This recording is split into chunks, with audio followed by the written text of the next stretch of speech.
Hi everyone, আসসালামু আলাইকুম। কেমন আছেন সবাই? আশা করি সবাই ভালো আছেন। আলহামদুলিল্লাহ, আমিও ভালো আছি। তো আজকে আমার আম্মু শাক রান্না করবে, তো আমি আমার আম্মুর একটু সাহায্য করে দিতেছি আর কি। তো শাক কাটি দিতেছি আর কি। লাল শাক রান্না করবে। লাল শাক কার কার পছন্দ অবশ্যই আমার ভিডিওটা দেখার পরে সবাই কমেন্ট করবেন। তো আমি লাল শাক কুটে কাটে দিলাম আর কি, তারপর ধুয়ে দিতেছি আর কি পানি দিয়ে। বালতিতে ভালো করে নিই, কারণ শাকে তো অনেক প্রচুর বালু থাকে, তাই শাক ভালো করে ধোয়া লাগে আর কি। 2-3 বার করে না ধুইলে কিন্তু আসলে ভালো যায় না। তো মাছের মাথা দিয়ে রান্না করবে শাক। লাল শাকের মাছের মাথা দিয়ে রান্না করলে আসলে কিন্তু খুব ভালো লাগে। তো রান্না করতেছে আমার আম্মু, এখন একটু রান্না বসিয়ে দিছে। কড়াইতে লাড়কি চুলায় রান্না করে। দেশ গ্রামে আসলে সবাই লাড়কি চুলায় রান্না করে। গ্যাসের চুলা তো গ্যাস তো থাকে, গ্যাস তো নাই। লাইনের গ্যাস হলে রান্না করতো লাইনের গ্যাসে, এখন তো আমাদের গ্রাম বলে কথা, লাইনের গ্যাস তো থাকবে না। তো আমাদের গ্রামে সবাই সিলিন্ডার গ্যাসই ব্যবহার করে।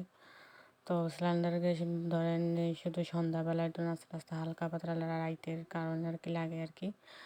দিনে সবাই লাড়কি চুলায় রান্না করে। ওই সাথে ভাতের পাতিলা বসেছে, ভাত রান্না করতেছে। সবাই বলতে পারেন যে ভাতের পাতিলা এরকম কেন? ভাতের পাতিলে যেন প্রচুর কালি না হয়ে যায়, এই কারণে মাটি বা ছাই, আমাদের গ্রামে মাটি বা ছাই লেপে দেয় আর কি পাতিলের চারো কিনার দিয়া, যাতে পাতিলা কালো না হয়ে যায় অতিরিক্ত।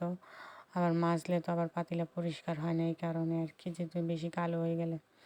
তো মাটি দিয়ে এইভাবে করলে, মাখিয়ে দিলে আর কি তাড়াতাড়ি পরিষ্কার হয়ে যায়, মাজার সাথে সাথে ফ্রেশ হয়ে যায়। তো ওই শাকটাই তো আমার আম্মু মাছ কষে উঠে ফেলছে, এখন শাক দিয়ে দিবে।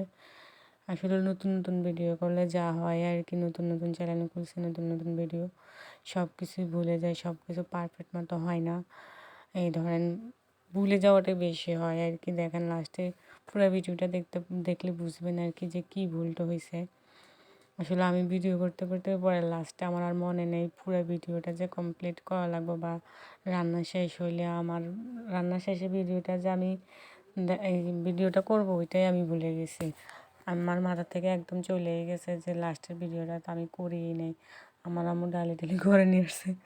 যখন আমি এডিট করতে বসছি, তখন যাই দেখছি আর কি যে আমি পুরো ভিডিওটাই করি নাই, আমি অর্ধেক ভিডিও করছি। তো তারপরে এই অর্ধেক ভিডিওটা আপনাদের সাথে শেয়ার করলাম। কার কাছে কীরকম লাগছে জানি না। যদি ভালো লাগে থাকে অবশ্যই কমেন্ট করবেন, শেয়ার করবেন। আল্লাহ হাফেজ।